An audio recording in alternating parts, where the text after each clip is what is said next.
सुबह की पहली किरण गांव हरियापुर की गलियों में फैल चुकी थी। एक पुरानी सी मिट्टी की झोपड़ी में कुम्हार दीपक अपनी पत्नी अपूर्वा, बेटी रिया और बेटे अमित के साथ रहता था। दीपक सुबह सुबह अपने मिट्टी के बर्तनों की दुकान पर जाने की तैयारी कर रहा था। दीपक, कब तक यूं ही मिट्टी में हाथ गंदा करते रहोगे? देखो ना, बच्चों के कपड़े भी फटे हैं और घर में अनाज तक नहीं बचा। अरे अपूर्वा, मिट्टी में भगवान बसते हैं।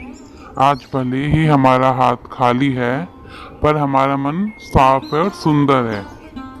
तो एक ना एक दिन हमारी किस्मत जरूर बदलेगी। चिंता करने से कोई फायदा नहीं है। आखिर कब तक हम 2 वक्त की रोटी के लिए परेशान रहेंगे? कब बदलेगा हमारा जीवन? मैं सबकी तरह तो नहीं हो सकता ना।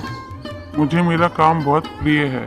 मैं ईमानदारी से काम करने वाला व्यक्ति हूँ। अच्छा चलो, अब मैं अपने काम पे जाता हूँ, ठीक है? बच्चों, ख्याल रखना अपना। दीपक अपने औजार उठाकर अमित के साथ दुकान चला गया। कुछ ही देर बाद दीपक कोई मधुर धुन गुनगुना रहा होता है और अपने काम में खोया होता है।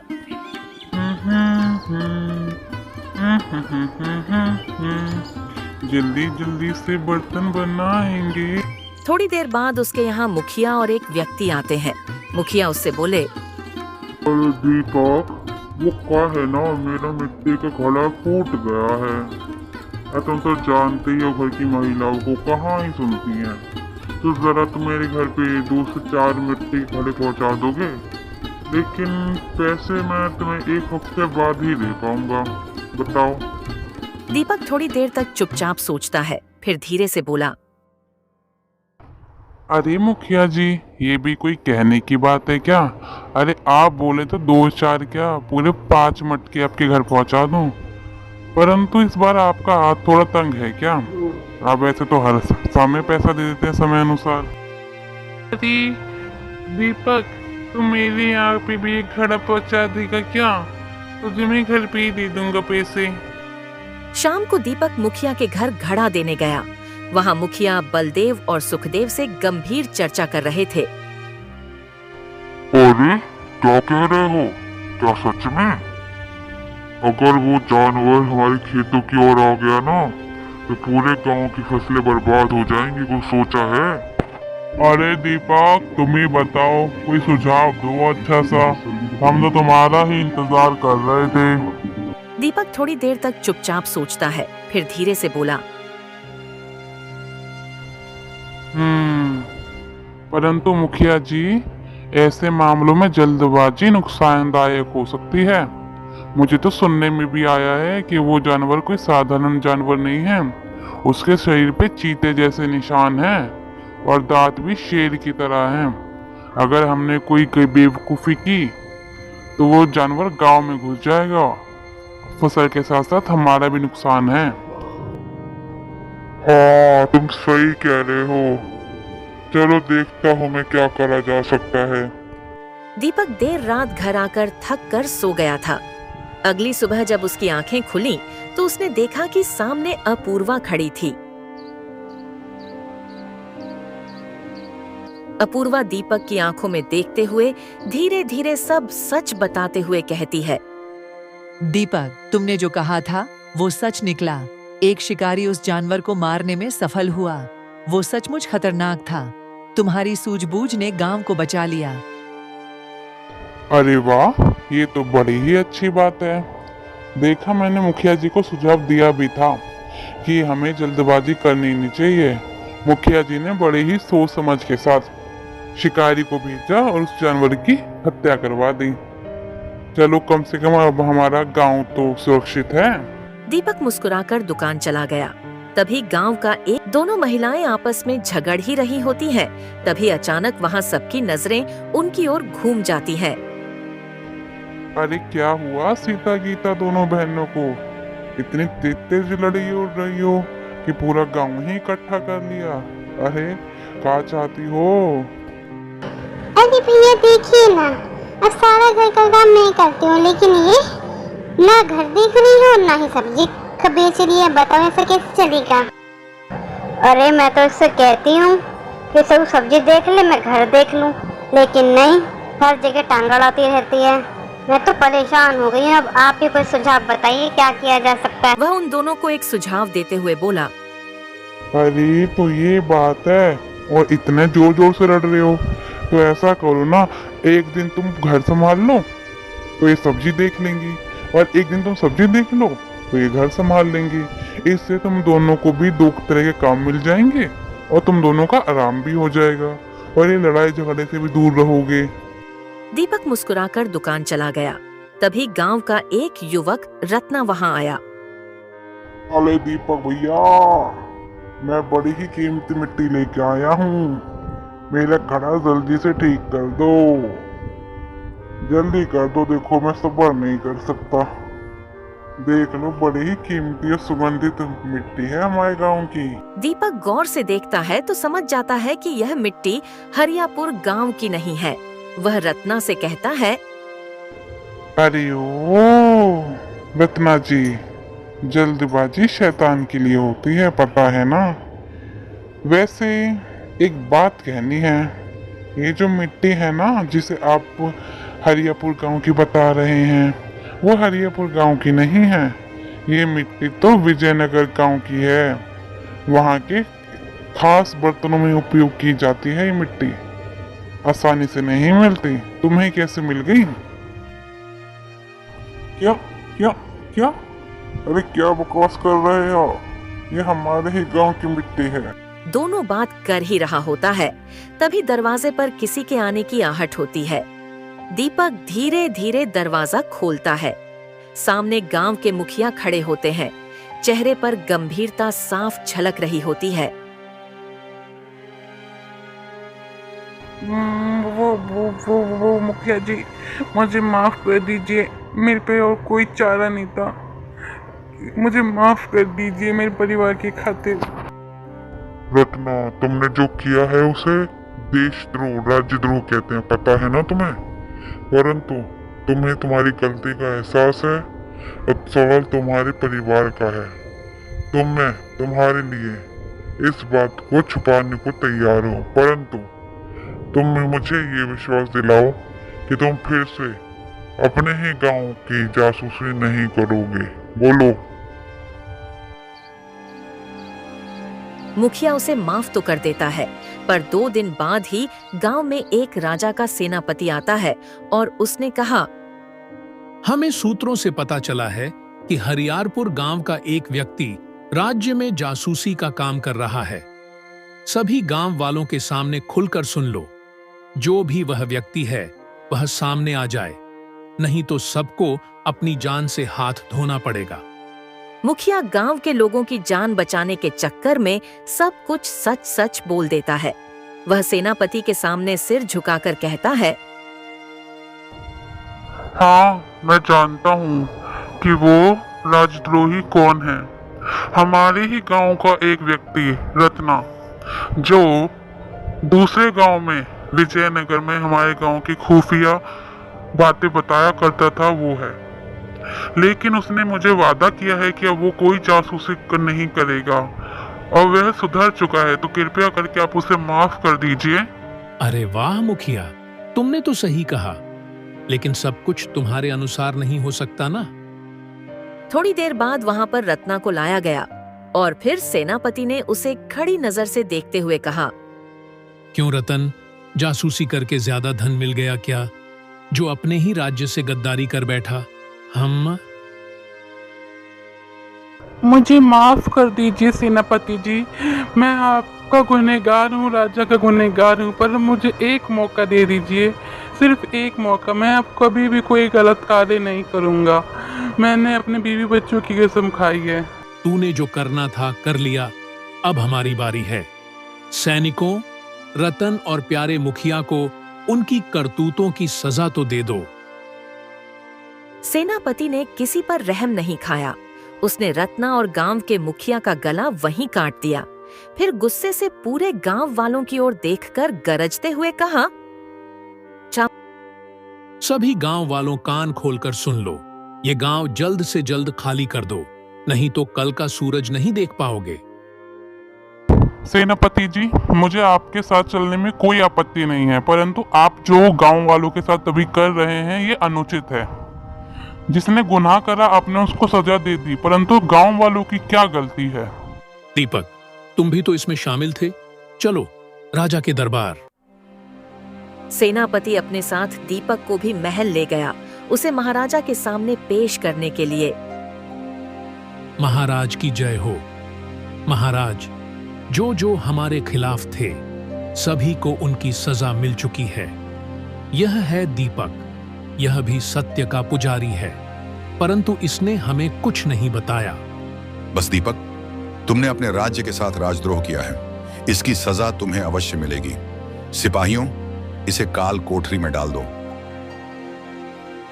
हाँ राजा जी, मैं जानता हूँ कि मेरे को भी सत्य पता था, परंतु मैंने सत्य नहीं बताया, लेकिन उसकी भी कुछ वजह थी। लेकिन आज मैं यहाँ पे खड़ा हूँ तो मैं आपको हर एक सत्य बताने के लिए तैयार हूँ। महाराजा ने दीपक की एक नहीं सुनी और गुस्से में आदेश दिया, इसे काल कोठरी में डाल दो। राजकाज से खिलवाड़ करने वालों को माफ नहीं किया जाता। हे भगवान, मैं यहाँ पे फंस चुका हूँ, लेकिन मेरे बीवी बच्चों का क्या हो रहा होगा? पूर्वा सिपाही ने तो पूरा का पूरा गांव खाली करवा दिया, कहीं इससे ज्यादा कुछ तो नहीं कर दिया?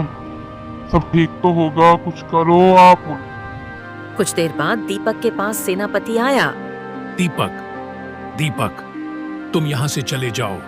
दूसरे राज्य के खतरनाक राजा ने हमारे राज्य पर हमला कर दिया है, कई सैनिकों को मार चुका है। तुम जल्दी से यहाँ से चले जाओ।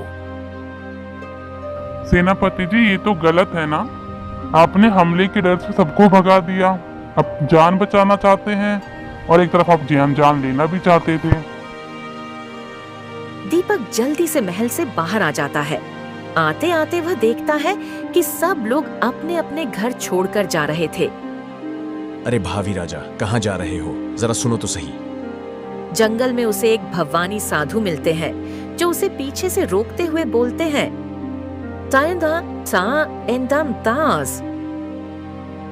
अरे कौन हो भाई, क्यों परेशान कर रहे हो? ये सारे सपने हैं, कोई पूरे नहीं होते, और सत्य की कीमत अच्छी है या बुरी मुझे नहीं पता, परंतु मेरे को कोई कल्पना में जीने का शौक नहीं है। मुझे घर जाने दो। तुम्हें पता नहीं है, तुम होने वाले राजा हो, एक ऐसे राजा जिसके अनुसार कई राज्य चलेंगे। तुम्हें तो खुश होना चाहिए। महाराज जी, मुझे मेरी सच्चाई से प्रेम है और मैं सत्य का ही साथ देता हूँ। मैंने कभी झूठ नहीं बोला, लेकिन कभी कभी आवश्यक पड़ने पे मुझे झूठ भी बोलना पड़ता है। परंतु मुझे ख्याली पुलाव में रहने का या जीने का कोई भी मन नहीं है, तो आप जा सकते हैं। यकीन नहीं है तो बात अलग, पर मैं तुम्हारा भविष्य देख सकता हूँ। एक दिन खुद ब खुद तुम मेरे बातों पर यकीन करने लग जाओगे। दीपक को साधु की बात पर विश्वास नहीं होता। वह हंसते हुए आगे बढ़ जाता है। वह अपने घर पहुंचता है तो अपूर्वा और बच्चे काफी घबराए हुए होते हैं। आप ठीक तो हैं? महाराज तो बहुत क्रूर हैं। पूरा गांव खाली हो गया है। अरे हाँ पूर्वा, मैं बिल्कुल ठीक हूँ, तुम चिंता मत करो। मैंने देखा आते हुए कि कई गांव खाली हो चुके हैं, कई लोग यहाँ से चले गए। हमारा भी यहाँ रुकना आवश्यक नहीं है और ना ही जरूरी, क्योंकि मैंने सुना है कि इस गांव में हमला भी होने वाला है, तो हमें यहाँ से चलना पड़ेगा। गांव खाली हो गया था। वह अपने परिवार के साथ गांव के बाहर चलता चलता आता है। पूरा दिन बीत गया और रात हो जाती है। दीपक का परिवार जंगल में ही रात भर रुक जाता है। ऐसा करते हैं, आज रात हम यहीं रुक जाते हैं, कल सुबह देखते हैं कि कहाँ जाना उचित होगा।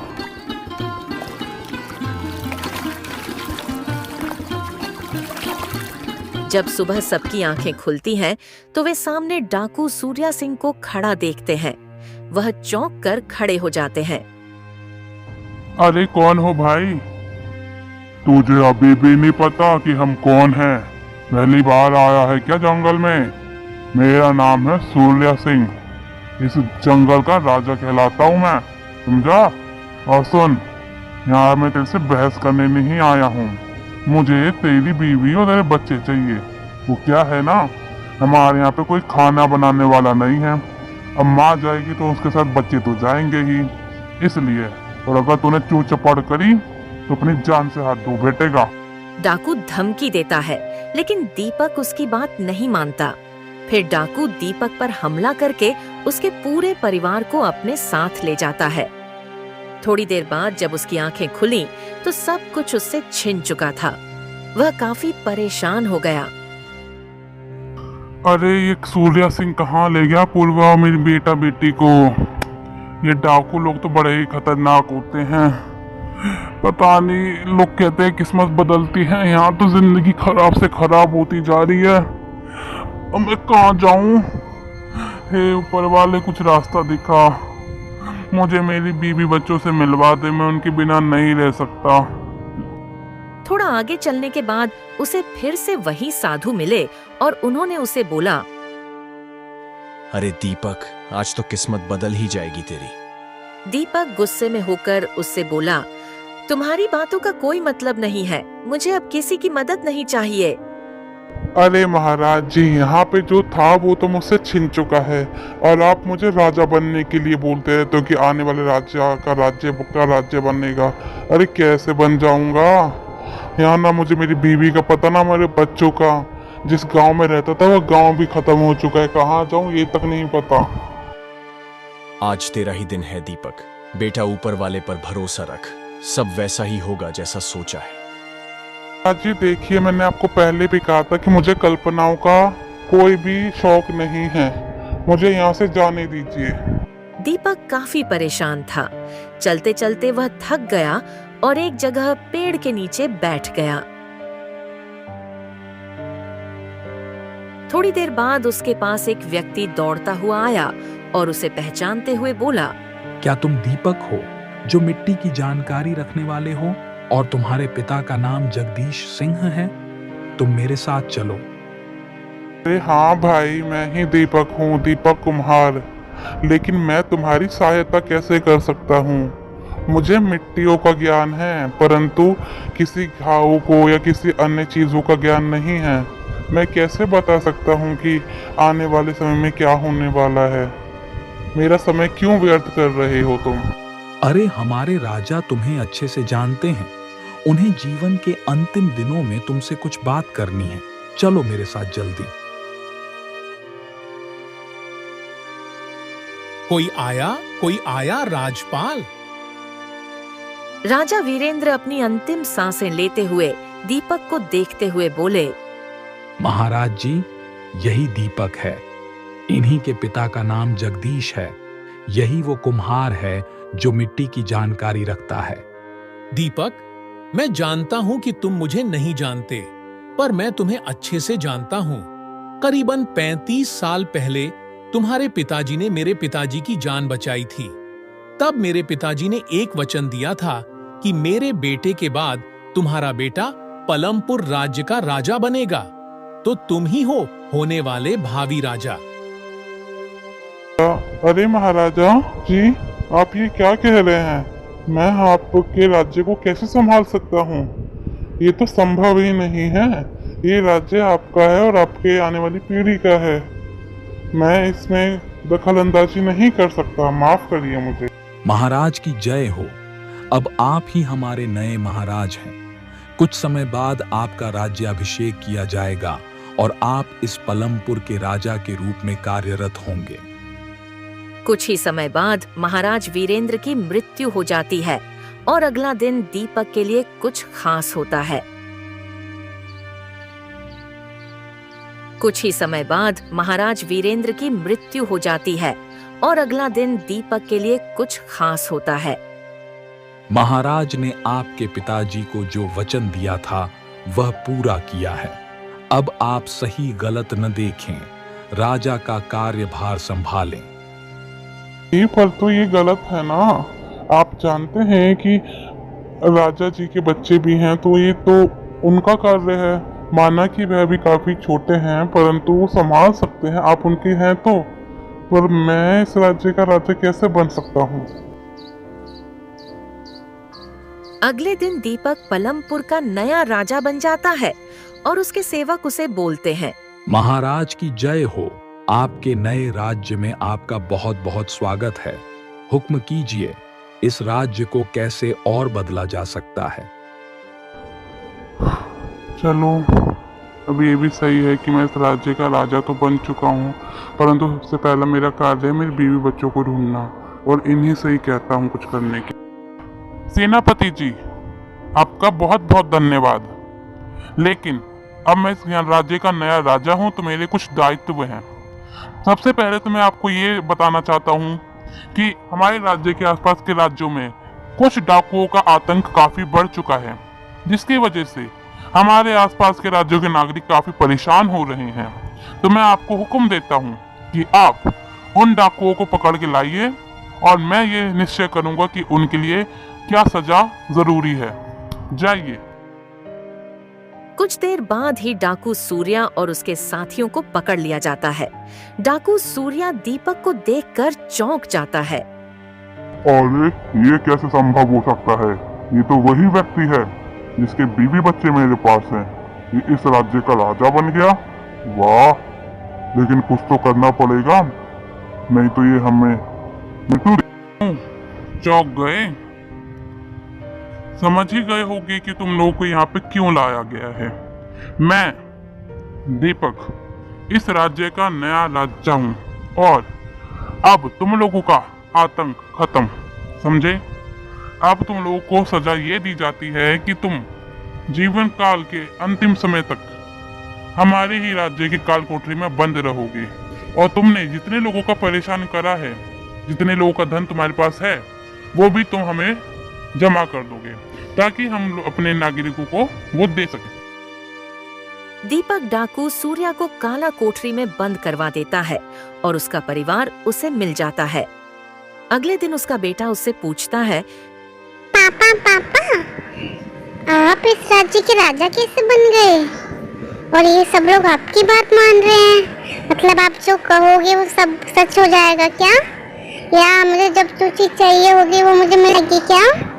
ये हम सच ही हैं? आपकी ईमानदारी की वजह से ही आज ये सब संभव हो पाया है। मुझे माफ कर दीजिए, मैंने आपको गलत समझा था। बस ये समझो पूर्वा कि मेरी सच्चाई ने मुझे ये फल दे दिया। मैंने ईमानदारी का रास्ता कभी नहीं छोड़ा, और मुझे एक ना एक दिन तो कुछ न कुछ अच्छा मिलना ही था। तो मुझे इस राज्य का राजा बनने का मौका मिल गया। मैंने इस राज्य के राजा की मदद करी।